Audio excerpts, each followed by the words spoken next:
الحمد لله المنان ذو العرش الكريم جعل من أسمائه السلام فاللهم أنت السلام ومنك السلام تباركت يا ذا الجلال والإكرام له الحمد سبحانه حمدا يليق بجلال وجهه وعظيم سلطانه ونصلي ونسلم على خير الخلق محمد بن عبد الله عليه أفضل الصلاة وأتم التسليم وعلى آله وصحابته الطاهرين غر الميامين ومن سلك طريقهم وسن بسنتهم إلى يوم لا ينفع مال ولا بنون إلا من أتى الله بقلب سليم وسلم تسليما كثيرا. Louange à Allah subhanahu wa ta'ala, Seigneur de l'univers. Louange à Allah, le maître absolu. Nous remercions Allah subhanahu wa ta'ala pour ses multiples bienfaits. Et nous demandons à Allah subhanahu wa ta'ala de faire de nous des croyants pieux et sincères. Que la paix et la bénédiction d'Allah soient sur les sceaux du prophète Muhammad ibn Abdullah, sur sa noble famille et sur l'ensemble de ses compagnons. Et nous demandons à Allah subhanahu wa ta'ala en ces jours bénis de vendredi d'accorder beaucoup de prières au prophète Muhammad sallallahu alayhi wa sallam. Et nous donnons tous l'opportunité de boire l'eau de Kawthar avec la main bénie du prophète Muhammad sallallahu alayhi wa sallam. Chers frères et sœurs en islam, Allah subhanahu wa ta'ala, il s'est donné des attributs, il s'est donné des noms. Allah nous dit dans les Saints Coran, Walillahi asma'ul husna. Il dit que le meilleur nom appartient à qui est attribué à Allah subhanahu wa ta'ala. Parmi les 99 noms d'Allah subhanahu wa ta'ala, il y a As-Salam, qui est la paix. La paix fait partie des 99 noms d'Allah subhanahu wa ta'ala. Et c'est une tradition du prophète Muhammad sallallahu alayhi wa sallam. Quand le musulman termine la prière, après avoir dit Astaghfirullah, Astaghfirullah, nous répétons cette formule Allahumma anta as-salam wa minka as-salam tabarakta ya dhal jalali wal ikram. C'est une tradition du prophète sallallahu alayhi wa sallam. Quand il fait les salams après la prière, il dit Astaghfirullah et trois fois. Il dit Allahumma anta as-salam.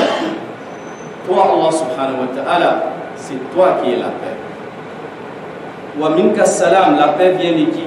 La paix vient de toi, Allah subhanahu wa ta'ala. C'est Dieu qui le donne. La paix est une miséricorde d'Allah. Ça fait partie des 99 noms de Dieu. Mais Allah subhanahu wa ta'ala nous dit Wa minka salam. Le prophète dit Dieu, la paix vient de qui? Vient de toi, Allah subhanahu wa ta'ala. Et on ne peut pas avoir la paix sans respecter les règles et les lois fixées par Allah subhanahu wa ta'ala. Quand tu veux vivre en paix, Dieu nous a donné des lois, des règles que nous devons respecter. Quand tu respectes ces lois, ces règles, que tu sois musulman ou non musulman, Allah subhanahu wa ta'ala, il va t'accorder cette miséricorde. Qu'Allah nous accorde la miséricorde. Et le prophète sallallahu alayhi wa sallam nous dit dans un hadith Man asbaha ma'minan fi sirri mu'afan fi jasadi indahu qutu yawmihi faqad hazat ad-dunya. Il dit celui qui se réveille le matin et tu es en sécurité par rapport à ton lieu de résidence, là où tu résides, tu es en sécurité. Mu'afan fi badani, tu es en paix par rapport à ton corps, il n'y a pas une maladie, il n'y a pas une souffrance, tu n'as pas de souffrance dans ton corps. Indahu ta'amu yawmi, c'est que tu dois manger ces jours-là, Dieu t'a facilité ça. Faqad hazat ad-dunya, il dit ce dernier, il a tout gagné. Il a tout gagné. Man asbaha aminan fi sirri, tu es en paix par rapport à ton entourage, tu es en sécurité. Mu'afan fi badani, tu n'as pas de souffrance corporelle, tu te sens en bonne santé. Indahu ta'amu yawmi, ce que tu manges ce jour-là, Dieu t'a facilité cela. Il dit, Wallahi, Dieu t'a tout donné. Dieu t'a tout donné. D'être en sécurité, d'être en paix, c'est une grande miséricorde d'Allah subhanahu wa ta'ala. Et les prophètes, parmi leurs formules d'invocation que le Coran nous a retenues, le prophète Ibrahim, qui est considéré comme le prophète, le père du monothéisme. Et le prophète sallallahu alayhi wa sallam, il disait, mon père Ibrahim. Et le Coran dit, Millat abikum Ibrahim. Il dit que l'islam, c'est la religion de votre père Ibrahim alayhi salam. Ibrahim alayhi salam, quand il a amené sa famille pour s'installer à l'actuelle Mecque, à Mecca, Inda Bayt al-Haram, à côté de la mosquée de la Kaaba. Regarde ce qu'il a formulé comme information. Dieu, tu m'as ordonné d'amener ma famille à cet endroit, je les ai amenés. Allahumma ja'al hadha al-balada aminan warzuq ahlahu min ath-thamarat. Dieu, la première des choses, la première demande, il demande à Dieu, je veux que cet endroit soit un endroit sécurisé. Ij'al hadha al-balada aminan. Accorde-le la sécurité. Warzuq ahlaha min ath-thamarat. Ensuite, Dieu, je te demande de leur donner l'abondance dans les risques, dans leur subsistance, de leur faciliter l'acquisition de leur subsistance. Et quand on regarde les doigts d'Ibrahim alayhi salam, il a commencé avec quoi? C'est avec la sécurité. Quand tu as la sécurité, tu peux penser à autre chose. Mais quand Dieu te prive de cette miséricorde, Allah il t'a tout malheureux. La miséricorde et la sécurité, Dieu l'appelle au Quraysh. Il a fait Quraysh, il a fait him. Rihlat ash-shita'i was-sayf. Il rappelle au Quraysh cette grande miséricorde, la miséricorde de la sécurité. Le fait qu'il se déplace en sécurité. Chacun va à ses affaires. Il est sécurisé. Tu sors chez toi, tu es sûr de rentrer. Tu sors chez toi, tu vas à tes affaires.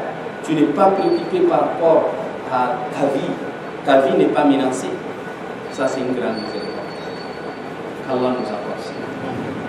La paix, la sécurité est une grande miséricorde de Dieu. Quand Dieu te prive de cela, il t'a privé d'une grande miséricorde. Et c'est pour cela les savants disent qu'il n'y a pas une miséricorde plus grande après la miséricorde de la foi que la miséricorde de la paix et de la sécurité. Qu'Allah nous apporte la paix et la sécurité. Quand Dieu te prive de cela, c'est une preuve que Dieu nous épargne de cette épreuve. Chers frères et sœurs, nous sommes dans un monde qui est bouleversé par des crises partout dans le monde, des crises économiques, des crises sécuritaires, des crises politiques, des crises sociales, partout. Et que Allah subhanahu wa ta'ala nous met à l'abri de ces différentes crises. Et comment nous devons nous comporter face à ces genres de crises?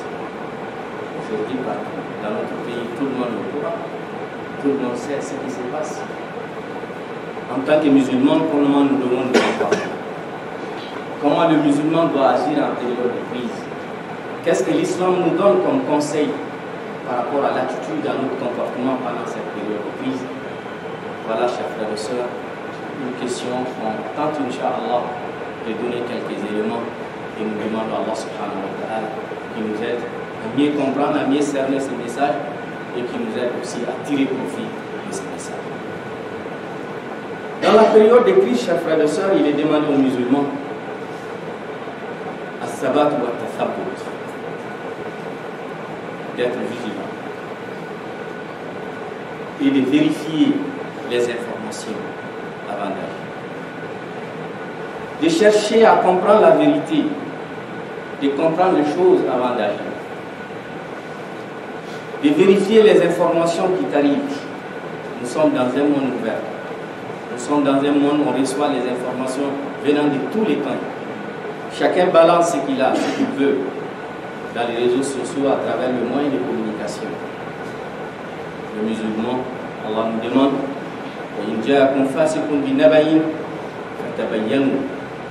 il dit, si quelqu'un vous apporte une information vérifiez d'abord l'information. Et si vous ne faites pas, vous vous cramponnez sur cette information et que vous-même vous divulguez, vous contribuez à cela, vous croyez à cela, les conséquences, qu'est-ce que Dieu nous dit? An tusibu qawman bi jahala fatusbihu ala ma fa'altum. Il dit, le fait que vous ne vérifiez pas cette information et vous vous cramponnez directement sur cette information sans pouvoir vérifier, cela va nous amener an tusibu qawman bi jahala. Vous allez faire mal à une communauté, vous allez toucher à des gens, à des innocents, vous allez faire du mal à des innocents sans le savoir. Fatusbihu ala ma fa'altum nadimin, et vous allez regretter vos actes. Quand tu es guidé par le cœur, tu es guidé par le rumeur, par de fausses informations, cela amène la communauté vers la destruction. Et quand tu regardes nos situations, chers frères et sœurs, là, il y a toutes sortes d'informations dans les réseaux sociaux. Et tout le monde pense que peut-être ce qu'il reçoit, c'est de l'argent comptant. C'est une vérité absolue. Et toi, tu le balances à quelqu'un d'autre. Lui aussi va balancer à l'autre des informations et tu demandes à qui l'origine de cette information. Personne n'est capable de te donner une source. Et le prophète nous dit en garde. Le prophète nous a mis en garde contre Qila wa Qal. Ils ont dit, et ça a été dit. Et le musulman, quel qu'en soit le problème qui t'arrive, quelle qu'en soit la situation où tu te trouves, vérifie d'abord. Ne te laisse pas guider par le cœur. Et par rapport aux informations, les sages disent qu'Allah subhanahu wa ta'ala, il a doté l'homme de 2 oreilles et de 2 yeux. Que le 2 réunis, ça fait combien? Ça fait 4. L'offre la nièce. Mais la bouche qu'il a fait, ça a une chose. Là est elle. Et la sagesse qu'on déduit de cela, cela veut dire que ce que tu attends et ce que tu vois, miya bela kali. Tu veux que tu m'aides. Et le prophète dit, Kafali mari isman an yadkura bi kulli ma sami. Il dit qu'il suffit comme péché pour l'homme de rapporter tout ce qu'il a. De rapporter tout ce que tu vois. Cela veut dire ce que tu vois, ce que tu attends et ce que tu dois dire doit être fait. Dans une période de crise, chers frères et sœurs, le musulman doit être attentif aux informations. Surtout dans notre cas. Et il faut vérifier l'information, il faut trouver la bonne information et on doit chercher la certitude avant d'agir. Sinon tu risques de causer de tort à des gens, de manquer à des respects à des gens, d'insulter des gens, ou d'accuser, de porter une accusation à des gens innocents. Allah subhanahu wa ta'ala nous dit l'injustice. Parmi l'injustice, c'est quoi? C'est de porter un faux jugement à quelqu'un. Qu'Allah nous épargne de cela. Dans la période de crise, chers frères et sœurs, nous devons être attentifs, bien analyser les choses pour bien comprendre. Deuxième chose qui nous est demandée en période de crise, ça c'est la patience et l'endurance. D'être patient, d'être patient, d'être endurant, surtout sur des questions extrêmement sensibles. Bamananko, ni tasma oulila, quand le feu s'éclaire quelque part, tout le monde veut fort. Aïdji Solika. Appelez les pompiers. Ils vont amener de l'eau pour jeter l'eau. Mais ni tasma et oulila dit sans fait.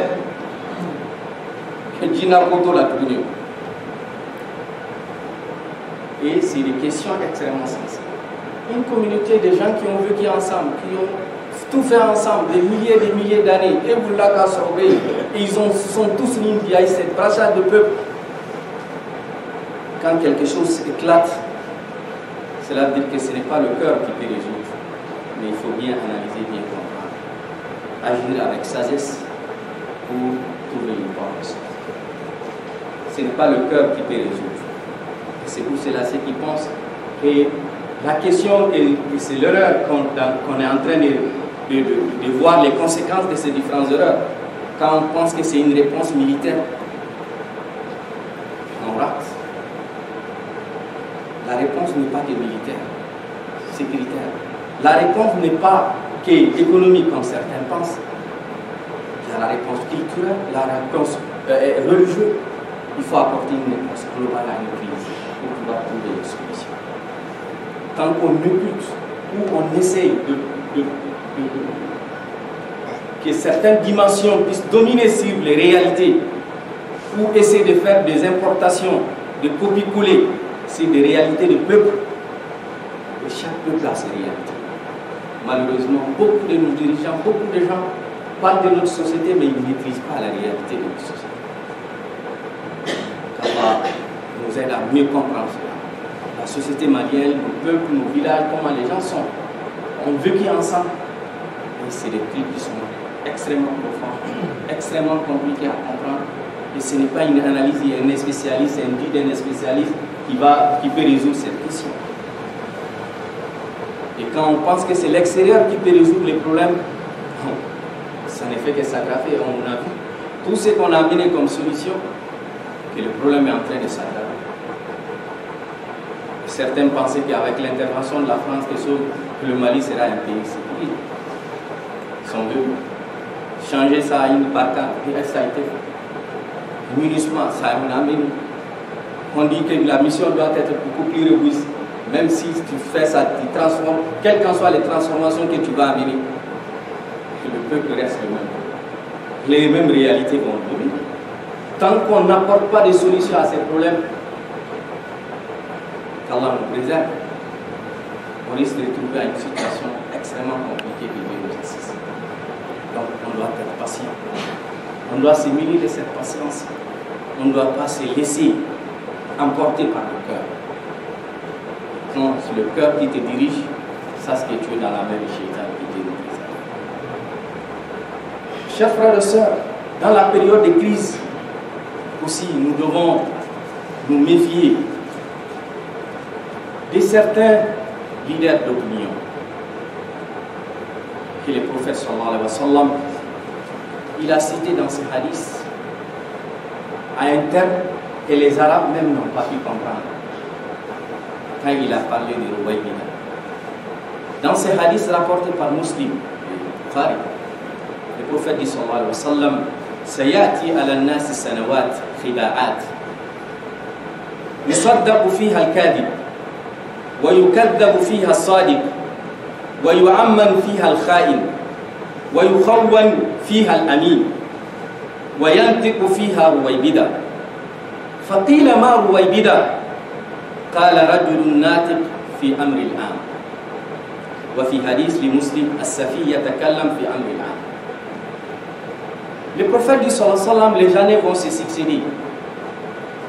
Des mensonges vont se succéder. Et des dirigeants vont mentir à leur peuple pour les induire dans l'erreur.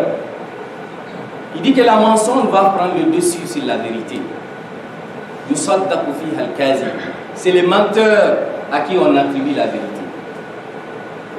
Celui qui est arrogant, il y a des moyens de communication, sa mensonge, la mensonge qu'il a devient une vérité.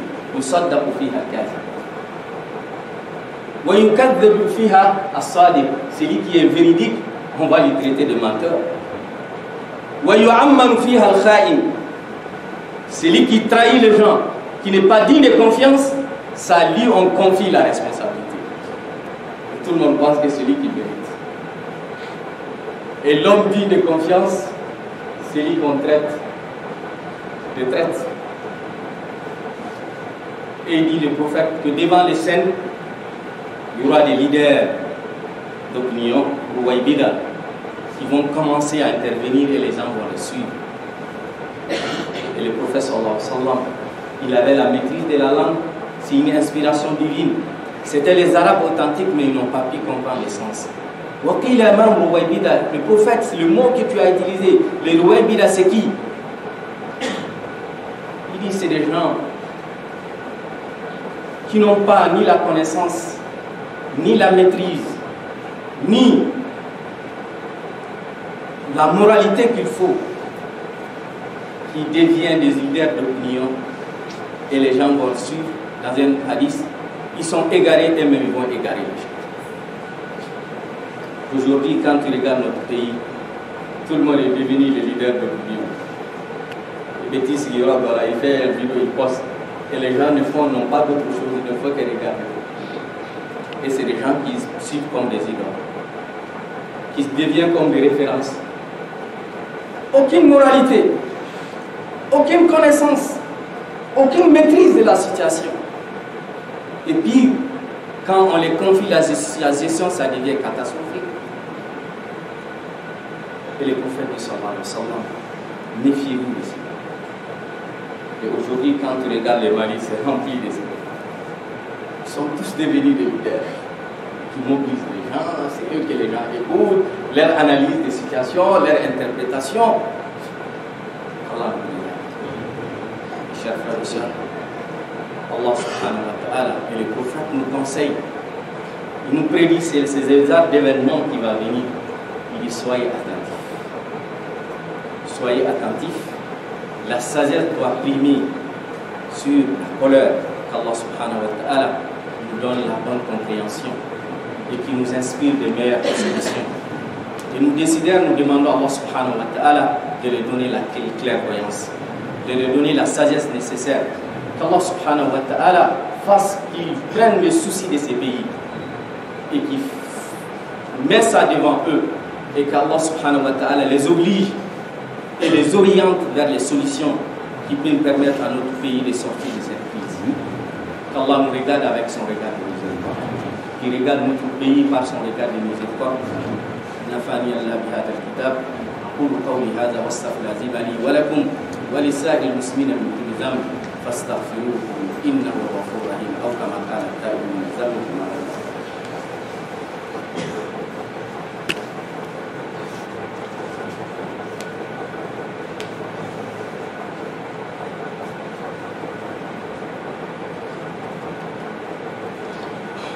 Alhamdulillah, wassalatu wassalamu ala rasulillah. Gloire à Allah et paix et bénédiction sur le prophète Muhammad sallallahu alayhi wa sallam. Chers frères et sœurs, dans la période de crise, le musulman doit faire le retour à Rujou ila Allah et Tawbah. Nous devons faire le retour vers Dieu. Nous devons nous réconcilier avec Dieu. Nous devons demander le pardon d'Allah subhanahu wa ta'ala. Nous devons demander la miséricorde de Dieu. Allah nous dit, certes, certains peuvent faire une analyse purement matérielle de la situation, Allah Allah. Mais en tant que religieux, c'est que Dieu nous dit, Zahara al-fasad fi al-barri wal-bahr, bima kasabat aydi nas, liyuziqahum ba'da alladhi amilu, la'allahum yarji'un. Il dit que le mal s'est répandu partout.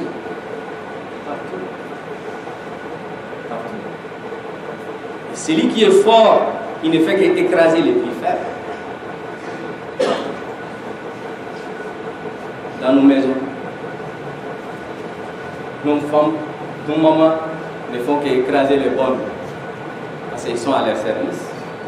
Il n'y a pas un temps de repos. On les utilise n'importe quoi. Les salaires, tout le monde le sait, tout le monde demande à améliorer ses conditions. Mais personne ne pense à augmenter le salaire de ces bonnes à la maison. Est-ce que ce qu'on est en train de faire est juste? Entre nous et nos voisins, dans nos lieux de travail, ceux qui travaillent, la rémunération qu'on donne aux gens, est-ce que réellement ça répond à leur travail? Dans ces pays, on n'a jamais vu le gouvernement décider d'améliorer les conditions des gens. Voilà, on a perdu toute une année scolaire. Et ce qu'on a fait aujourd'hui, ce qu'ils ont fait aujourd'hui, ce qu'ils ont donné aujourd'hui aux enseignants, qu'est-ce qui les empêchait ces jours-là de dire que voilà, nous sommes dans un pays, nous sommes dans cette situation, pensons à améliorer les conditions des gens. Est-ce que s'ils le faisaient, on allait se trouver là? On n'a rien sans nous revendiquer. Personne n'a quelque chose sans revendiquer. Il faut faire sortir ses muscles pour avoir quelque chose. C'est une injustice. L'État est en train de faire l'injustice envers le peuple. Et le peuple aussi sont injustes envers leurs dirigeants. Et le plus fort ne fait qu'écraser le plus faible. Tu peux lui soutenir quelque chose, tu le fais, parce que tu es fort. Et le prophète sallallahu alayhi wa sallam nous dit, quand l'injustice s'installe, tu commets l'injustice envers un faible, Dieu va t'envoyer aussi quelqu'un qui est plus fort que toi. qui te fera la même chose. Et ça devient un cycle qui est nous préserve. Allah nous dit Zahra al-Fasad. Fil barri wal bahr.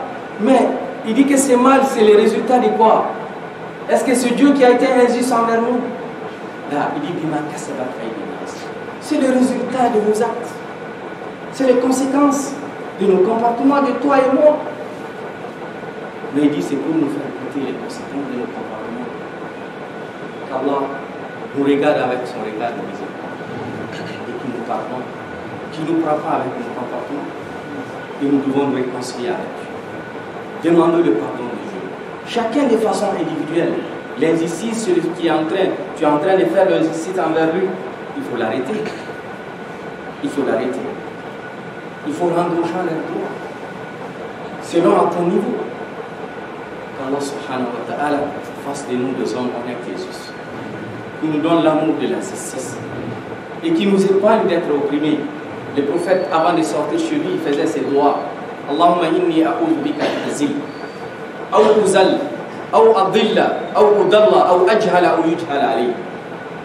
Je te demande, je suis en train de sortir chez moi, de ne pas humilier quelqu'un et que je ne sois pas aussi sujet à l'humiliation. Et de ne pas opprimer quelqu'un et que je ne sois pas aussi sujet que je sois opprimé. Et que je ne m'égare pas et que je ne sois pas aussi sujet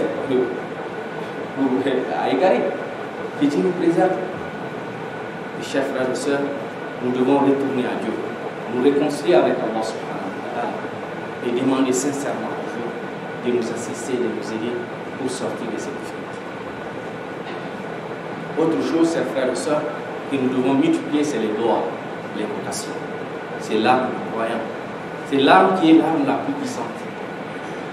L'aide de Dieu qui peut nous aider à sortir de ça. Nous sommes, on dit, c'est une crise. Comme on dit, une crise extrêmement compliquée, wallah. On est dans cette situation au début d'hivernage. Il y a combien de villages il est interdit aux gens d'aller à l'air champ?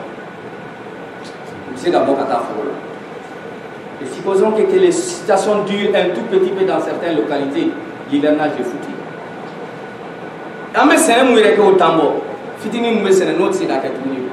Combien de villages? Les gens ne peuvent pas aller à leur champ. Parce que pour aller au champ, il faut aller en dehors de la ville. Et quand tu vas là-bas, qu'est-ce que tu vas rencontrer? Et supposons qu'une grande partie du Mali, on ne parvient pas à avoir un bon hivernage.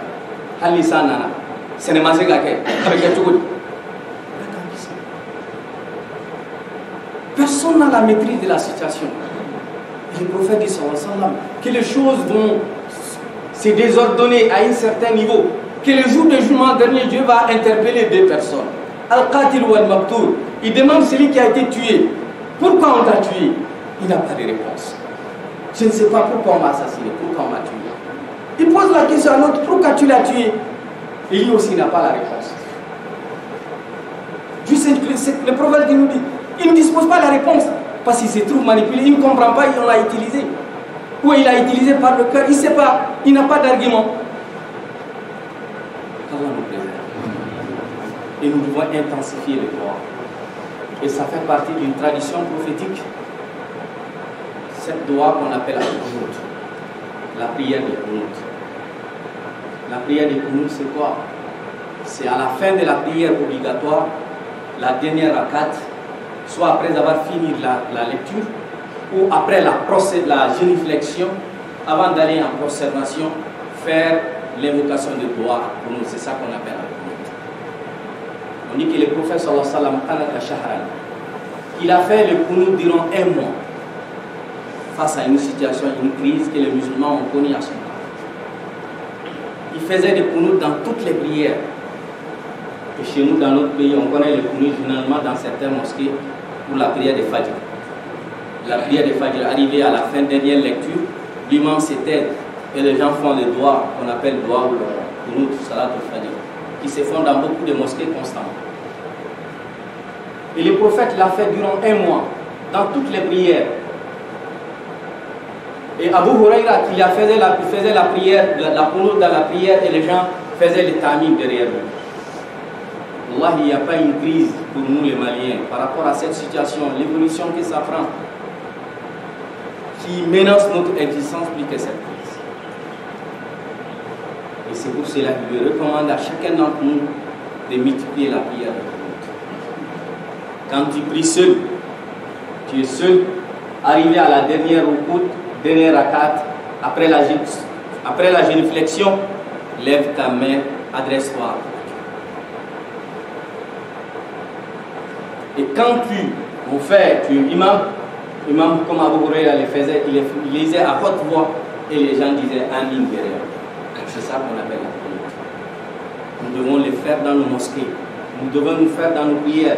Tu es seul, il faut le faire. Vous êtes en groupe, il faut le faire. Allah, il a la solution. Nul ne dispose de la solution. Allah. Tout ce que tu peux penser, tous les états, toutes les puissances que tu peux passer, n'importe quelle armée dans le monde, que tu penses que l'air moyen qui nous permet de sortir de cela, Allah, on se trompe. Certains disaient qu'on n'a pas de moyens aériens. Et nous, ça n'a aussi la gamme. On ne dispose même pas la technologie pour que ça bouge. Et on ne dispose même pas de moyens pour que ça ou entretien. Ce n'est pas la solution. Et c'est les autres qui vont éternellement, tu vas les négocier ta propre sécurité. Qu'Allah subhanahu wa ta'ala nous regarde avec son regard. Et nous devons, chacun d'entre nous, ne dit pas que non, c'est la question des imams, ou des ulamas, ou des sensai. Allah, il sait dans nous qu'à la batoula, à la vélé laquelle. Si tu peux jeûner un jour, demander à Dieu qu'Allah nous épargne de cette crise, il faut le faire. Si tu peux faire 2 rakats, fais 2 rakats et implore Dieu. Tu peux donner 5 francs, 100 francs, 10 francs, tu peux faire un acte de bien pour te rapprocher à Dieu et bien vous pleurer Dieu, il faut le faire. Et le prophète dit, la solution là où vous pensez très souvent, ce n'est pas là-bas. Il y a des gens que les gens négligent, ils ne les accordent pas d'importance. Il dit peut-être ceux qui sont en bon terme avec eux. Allah Allah. Donc nous devons tous implorer Dieu. Nous devons tous demander à Allah subhanahu wa ta'ala l'aide et l'assistance. Et c'est pour cela, Inch'Allah, à cette prière de Jumu'ah, à la dernière rakat, on va faire la prière de Kunut. À la dernière rakat, après la génuflexion, avant d'aller en prosternation, qui est citer la formule de droit, et on doit dire Amin et demander à Allah subhanahu wa ta'ala de regarder notre pays avec son regard. Et nous aider, nous les Maliens, à se retrouver, de réconcilier nos cœurs. Allah nous dit, quand tu dépenses tout ce qui se trouve sur la terre, tu ne peux pas réconcilier le cœur. C'est Allah qui le fait. C'est Allah qui le fait avec sa miséricorde. Nous demandons à Dieu que Dieu réconcilie. Que Dieu aide les Maliens à se retrouver à l'essentiel. Qu'Allah subhanahu wa ta'ala nous aide à comprendre l'enjeu ou les épreuves ou les difficultés dans lesquelles on est confronté. Et qu'Allah nous inspire, comme on a dit, le peuple et les dirigeants. Qu'Allah nous éclaire tous. Nos dirigeants, que Dieu les assiste. Qu'il les montre la bonne voie. Qu'il les montre la bonne direction. Qu'il les montre la bonne direction. Qu'Allah les inspire la meilleure des solutions. Qu'Allah nous donne les meilleurs des moyens qui nous permettent de sortir de ces difficultés. Qu'Allah assiste ce peuple. Qu'Allah nous assiste ceux qui souffrent. Wallahi, beaucoup de gens souffrent. Ils sont dans les difficultés. Des villages qui sont totalement assiégés. Mais c'est les médias, ce n'est pas le média qui arrive là-bas. Mais ils sont totalement assiégés. Plus d'une année, il y a certains qui sont assiégés. Personne ne rentre, personne ne sort sans que tu sois escorté. C'est d'être emprisonné dans ton propre pays. Dieu les connaît. Ils sont dans cette difficulté. Wallahi, la situation qui se passe dans certaines localités est différente de ce qu'on attend ici. Les vrais problèmes, ça se trouve ailleurs, ce n'est pas ici. Et la solution ne se règle pas dans les bureaux. Ce n'est pas les séminaires, ce n'est pas les forats qui peuvent régler ça. Non. Allah, nous ne disposons pas d'autre chose. C'est Allah dont on dispose. On demande à Dieu de nous aider à trouver une solution. De réconcilier ce cœur. De nous aider à nous retrouver à l'essentiel. Et de regarder notre pays avec son regard de miséricorde. Chers frères et sœurs, chacun d'entre nous doit multiplier l'istighfar. Doit demander le pardon de Dieu. Doit nous se réconcilier à Dieu. Pour qu'Allah subhanahu wa ta'ala nous fasse sortir de ces épreuves, qu'Allah nous assiste, qu'il fasse de nous des musulmans et des sincères, qui fasse de nous des croyants reconnaissants envers les bienfaits de l'ère prochaine. Nous devons être reconnaissants envers ceux qui nous ont fait du bien. Et cette reconnaissance, Wallah, les étudiants nous prient. Soyons reconnaissants envers nous-mêmes, envers ceux qui nous ont appris, ceux qui nous ont enseigné. Tu peux être plus savant que ton maître, mais ce jour-là, ce qu'il t'a donné, si ce n'est pas ça, tu n'allais pas arriver là. Allah, nous devons demander à Dieu de pardonner à tous ceux qui ont contribué à notre formation, à tous ceux qui nous ont apporté quelque chose, à tous ceux qui nous ont appris une leçon, une connaissance, nous ont appris quelque chose. Nous demandons à Dieu de les augmenter tous, de les faire miséricorde. Il y a beaucoup de nos enseignants ici qui nous ont enseigné, qui nous ont appris. Nous demandons à Dieu de les faire miséricorde, de les assister, de guider leurs pas et de les accorder tout ce qu'ils veulent comme bien dans leur vie.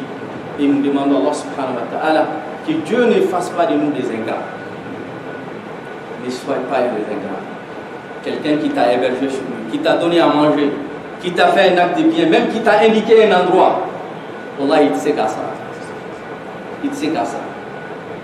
Les étudiants, la plupart d'entre nous, on tombe dans cette preuve du shaitan. Il nous amène vers l'ingratitude. Non, il ne m'a pas fait ça. Nous ne rentrons pas dans ces détails. Remercie Dieu, il faut le faire de droit. Qu'Allah nous aide.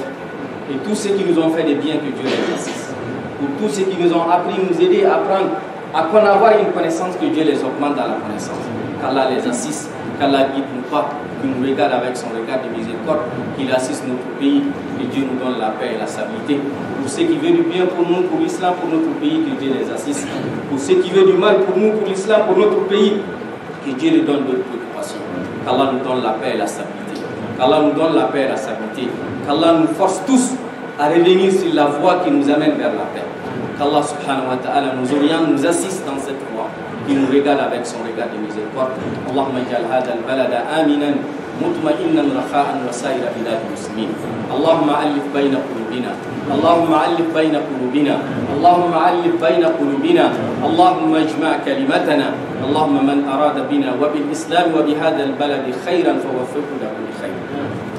اللهم من أراد بنا وبالإسلام وبهذا البلد سوءا فأشغله بنفسه وارنا فيه أجائب قدرتك. اللهم ربنا إنا نسألك يا الله أن تمن علينا بالأمن والسلام. اللهم من علينا بالأمن والسلام. اللهم من علينا بالأمن والسلام.